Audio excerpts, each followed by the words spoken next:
Hey guys, and welcome back to the Face It podcast. Thank you very much for joining me here today and with the lovely Yasmin from The Natural Nurse. So thank you also for being on the podcast. Thank you for having me. No problem. Super excited to talk to you because from my understanding, you're all about kind of like the skincare and maybe anti-wrinkles and things like that. So I'm really excited to kind of hear your take on it and everything about your business. So would you be happy to start by kind of introducing yourself to everybody and letting us know how you got to where you are today? Yeah, of course. So my name's Yasmin. I qualified as a nurse about just over a year ago now. And I also started my aesthetics journey sort of similar sort of time. So I did know that it was something that I wanted to go into. So started my research like whilst I was a student. So went into it quite quickly. But having said that, I was sort of went into it quite carefully as well. So I started doing my training in Botox, so anti-wrinkle injections, and then also adding some skin treatments to my treatment list. So that was the microdermabrasion and microneedling and the dermaplaning, and also now just qualified in skin boosters. So yeah, very much about like the skin and enhancing like the natural sort of look. Yeah, love that. What kind of got you into that specific sector, I guess? Because obviously there's lots of avenues people can go down, obviously like the Botox, fillers, things like this. What specifically about skin appeals to you? I think first of all, it's sort of, I know like there's a trend moving away from like the unnatural sort of look anyway. And sort of like as a nurse and my own like personal like beliefs and values, it kind of like doesn't resonate with me, like sort of like unnatural, like overfilling faces, or especially getting like young clients who like dramatically want to sort of like change. So I wanted to sort of go down the more natural route. So that's probably the first reason I'm quite like skin focused. Second of all, I just wanted to practice safely. So I have got my lip filler and cheek enhancement training booked in, but it's sort of like just shy of a year of me practicing my anti-wrinkle first of all. So I just wanted to go into it really, really slowly, understand the risks and what I feel comfortable with and get experience and do it that way. Yeah, definitely. I think there's a few things I kind of wanted to pick up on after what you've just said. And one of them was being, you mentioned about your own values and what kind of aligns with you. How important do you think that is when kind of starting up a business to actually think about what you enjoy doing and what you believe is technically right? Or what you Yeah. think kind of looks the best? How important do you think that is for practitioners? Yeah, really, really important. I think from me, just doing a bit of research before going into the industry, first of all, you can kind of see it. Obviously, people buy from people, so you resonate with that person and whether it's their skills or qualifications, but ultimately it is their beliefs and values that do shine through. So I do think certain types of people will gravitate towards certain types of people if they have this sort of shared belief systems and things like that. It's really hard in like the world of aesthetics because again, you know, I have friends that are like, oh, well, practice on me if you've like learned a new skill, and I'm like, I don't want to be practicing on my friends, you know. I want to be great when I'm like first starting out, you know, doing you a treatment or a service or whatever it might be. But I think it is a tricky one in this industry as well. I know that you know, there's a tendency to like lower prices, but then you might get like a younger clientele come through, which again doesn't really make me feel that comfortable sort of doing a job that's not great but cheaply on someone who's a bit younger. So yeah, it plays a massive part. I think it's really important. Yeah, I suppose then off the back of that, who would you kind of say that your clients are at the moment, or is there a specific client that you particularly enjoy treating? Yeah, I'd say really interestingly, like about my age, so like early 30s, working professionals, it's really interesting. Obviously I have had clients like outside of that bracket, but predominantly I am obviously attracting like my sort of like client, which is really interesting. Yeah, and I think that's a good point. And I've mentioned it a few times, like chatting to other practitioners and things, is that there's so many different clients out there. We do not need to reach or trying to get every single one, and often it can be quite beneficial for our businesses to actually kind of focus on, I say a niche, but a specific type of client, and kind of just go down that route and not have to worry about, oh, how do I get the younger ones or the elderly clients, Yeah, you know, just focusing on what, as you mentioned, aligns with you really. Is there yeah. any kind of advice you have for how you find your clients, or specifically just clients in general? Yeah, it's a lot harder. You hear it a lot. People saying like, the clients don't automatically just come, and they really don't. Mm. So even like working on my Instagram following, like they're not translating into clients. So there's a few, obviously, like using Treatwell and apps like that to get found has been really beneficial for me. And then also working like with other big brands or salons. I say big brands. I worked with a once a month I go up to the Lake District and I do a clinic with the Swan. So it's like a big hotel. It's a known spa. So that's great. But again, it's who you know, because a friend like kindly, well, she manages it. She's a marketing manager, and it was sort of a foot in the door. So that was great for like all of the for clients, but also like a lot of content as well. So that's been great. And I'm going to be doing a salon from my friend's creative space. They're a hairdresser and a barber who is setting up this creative studio in Manchester City. So hopefully that will attract. At home, it's predominantly been like Treatwell or my website. So yeah, but it's hard. Yeah, and I think it's just a case of trying to kind of cover as many bases as you're able to do comfortably, you know, like Instagram, as you said, it's who you know, ask about, see if there's any kind of opportunities to work in different settings, maybe like you said about having like a day or week that you might work elsewhere in someone's salon or something like that. Can, yeah, be beneficial to just get your name out there really more than anything, Yeah, isn't it?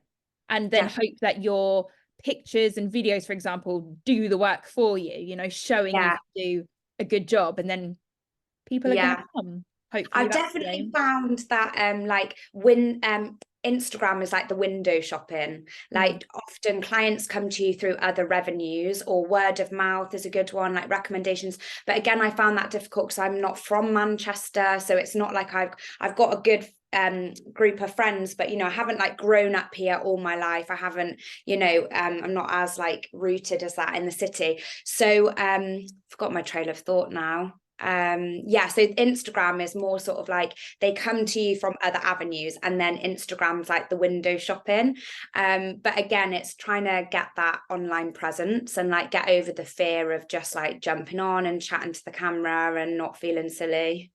Yeah. How did that feel for you when you kind of first started then?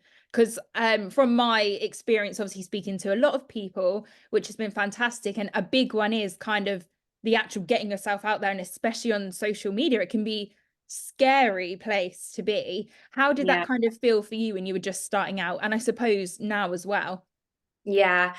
Not as, I don't feel as like it's not as scary or as horrendous now, but at the start it was just awful. Like it felt so unnatural. I Mm. was like really overthinking like everything I put out. And then it was my partner actually, that he's in marketing, thankfully, so that's like really handy. And he was like, Yas, no one cares, like I hate to break it to you, but like it doesn't matter. And sometimes it is like quantity over quality. Just get your name out there, just like sort of be as transparent as possible, connect with your audience, and that's it. So yeah, I do try to sort of like do a post a week, just to be consistent, but yeah, it doesn't come naturally, definitely not. Yeah, and that's okay. Obviously, people in this industry aren't always in marketing as well. So Yeah. it's understandable how it's like, how do practitioners find that balance of, you know, fortunately having to use something like Instagram to try and Yeah, get the clients. And it can be really difficult. But as you mentioned, it's about just maintenance. You know, we don't need to yeah. be hardcore Mm, Instagrammers or Facebookers or anything, no. just enough to Tick continue along. showing your good work, basically. Yeah, exactly. Yeah, definitely. Something else I kind of wanted to touch on, which was mentioned when you were speaking previously, you said about being a nurse, and that was kind of the background that you came from. How did that help you in your transition into kind of like skin boosters and aesthetics and things like that? Yeah, definitely. Well, there's loads. I worked initially as a practice nurse, and now I'm working in the community. But as a practice nurse, I was giving injections all the time, like medication, and whether that be to like children, adult, like elderly. So I was really comfortable sort of like handling needles and things like that. But then I do think there's so much more you can carry across, like the infection prevention, safeguarding, client safety, like keeping records safely. There's just so much that has actually really, really helped. Yeah, I think as you kind of said, there's a lot more to it in any sort of field, whether that is nursing or whether people have just gone down the aesthetics route straight away. It isn't Mm. just the injecting, as you said, it's like the Yeah, safeguarding, safety, what happens if there's a problem? That yeah, people kind of don't think about, we want to get straight on and inject and make everyone look amazing and feel amazing, but we yeah, forget about the kind of background stuff. yeah, Um, definitely. what do you do in terms of like consent, and if you thought there was a safeguarding issue potentially, do you have kind of like steps that you follow for that?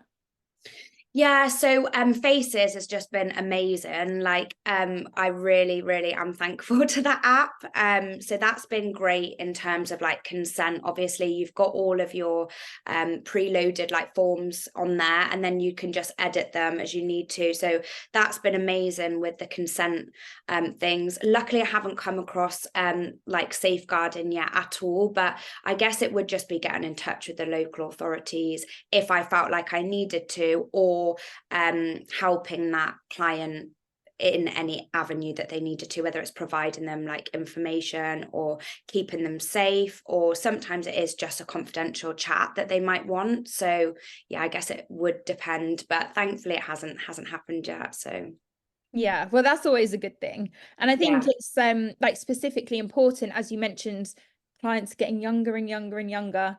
yeah, And especially as practitioners, and it's the same for anyone like hairdressers and things, the space can seem quite therapeutic. There seems to be a thing where, yeah, you go to your nail tech and you start telling them about the boyfriend you just split up with and things like that. yeah, And it can get quite intense and quite deep, actually.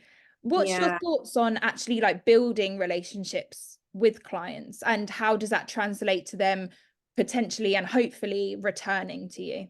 Yeah, I think that's really, really important. I think it goes both ways. So you want to build like a trusting relationship, and it's got to be professional, but also they've got to trust you and feel that they can come to you if they need anything. And I was very much like not going into this industry.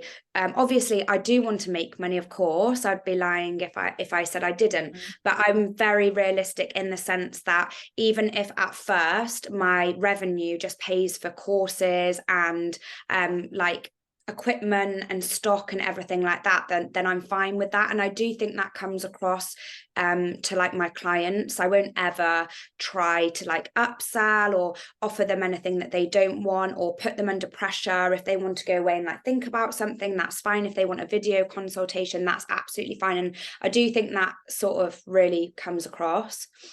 Yeah, Um, that's always a good thing. I think that not feeling pressured is very important. And even on the opposite end of that, there might be some clients that come into us that just want everything done. And we're sat there yeah, thinking, actually, yeah, maybe you don't. yeah, Wondering if you've had any exactly. kind of experiences with that where a client has an expectation, or they might say, I want 5 meals, but you're thinking, actually, no, you only need one.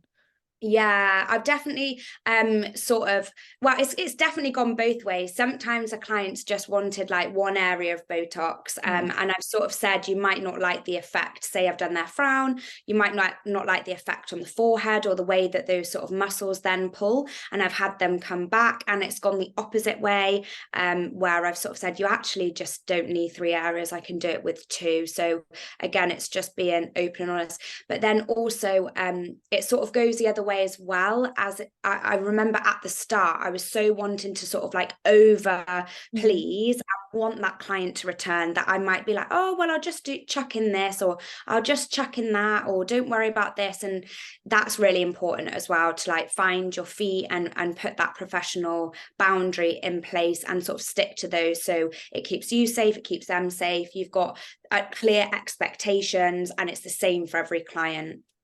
Yeah. And I think it goes back to building that relationship, really, to be able to have that open communication and say, you know, from my professional opinion, this is what Yeah, I think. How can we work collaboratively together based on what you want? Like you kind of yeah, meet in the middle so that they're satisfied and also, you know, you've done a good job and you've done it safely, which is yeah, the paramount above everything, is that we are exactly. being Yeah, safe as practitioners. Kind of definitely. again going back to your nursing and stuff, do you think then that's supported the aspect of safety, as you said, you know, you bring a lot of other things over, and obviously there's potential that regulations are coming in and things like that. Are you grateful that you kind of started off with the nursing and then transitioned into, you know, beauty aesthetics area? Yeah, definitely for me. I think like the whole like debate, honestly, Mm. it goes on and on and on. And I'm not here saying that you need to be a nurse. I've gone to beauticians for my own treatment because I've done research, and actually the person that was local in my area was a beautician, and she was fantastic, and I trusted her. I trusted her online presence.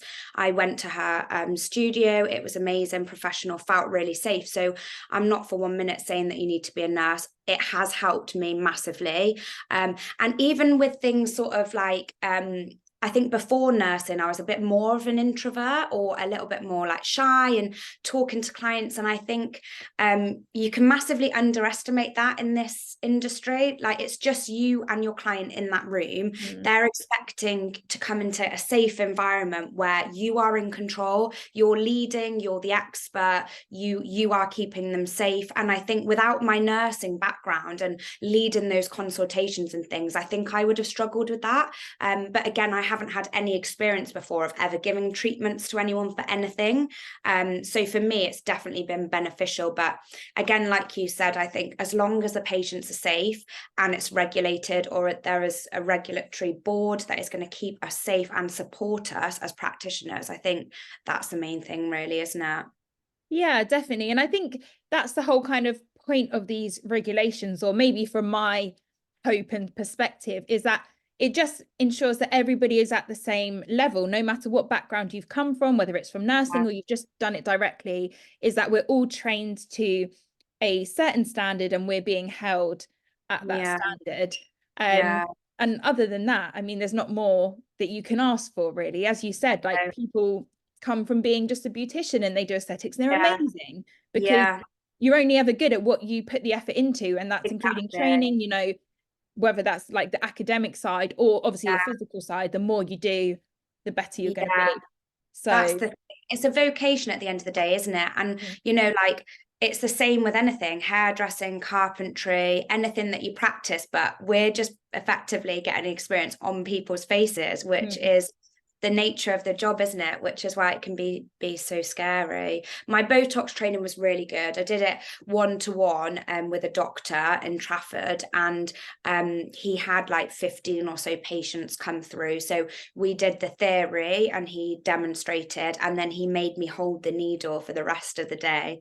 And I remember my first client, I was like, oh, and then by the end of it, I felt so confident walking out there. So I knew it was the right training for me. But I know that the standards can be all over. I've luckily got a friend in the industry, and she's had some awful experiences, walked away and just had to then go and pay and redo a mm. course. So yeah. Yeah, and I'm hoping then that it isn't just the practitioners that are kind of um having these regulations imposed on them, that actually it starts at the beginning, like you said, with, well, who's training us? Who's actually Yeah. delivering these courses and telling us what's right or wrong? You know, Yeah. it would be helpful, I think, for the industry to have it start at the top with these Yeah. training academies and then let it filter down. And ultimately, then we should all be at the same level Yeah. and have the same expectations as well as what we Yeah. expect as practitioners and as clients, because I know that I'm also a client. Yeah, So exactly. it's Yeah, it's the just same thing. keeping both parties safe, isn't it? Yeah, definitely.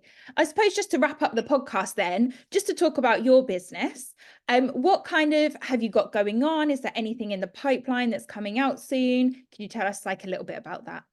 Yeah. So at the moment I do 1 day a month at the Swan, and that's Newbury Bridge by the Lake District. So that's been amazing. And again, that reaches different clients. And also I've got my little home clinic in Manchester. So that's great. Moving forward, like I said, I'm going to be doing every Saturday in the city centre.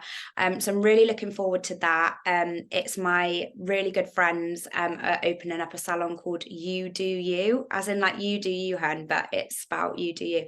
Anyway, they're going to have loads of different creatives there. So I'm really looking forward to working from the city, and yeah, it'd be nice just working in the city because I'm south of the city at the moment. And I've also got my lips and cheek filler course booked in. So I'm really looking forward to that as well. Oh, very, very exciting, especially as it's the new year as well. So it's always Yeah. good to kind of keep the ball rolling, uh, Yeah. and getting those clients in whatever way suits you, which was a great Yeah. message to put across. So thank you very much for sharing all that lovely information with me and giving me your opinions as well. It's really, really appreciated. Did you want to just let us know where we can find you, like on social media, what your at is? Yeah, so it's social media. The Instagram is the natural nurse _ YSL, which are my initials. So yeah. Amazing. Well, thank you again for joining me on the Face It podcast. We really appreciate having you here. Thank you so much. Thanks for having me. Lovely talking to you. Thank Thanks. See you you. later. Bye bye.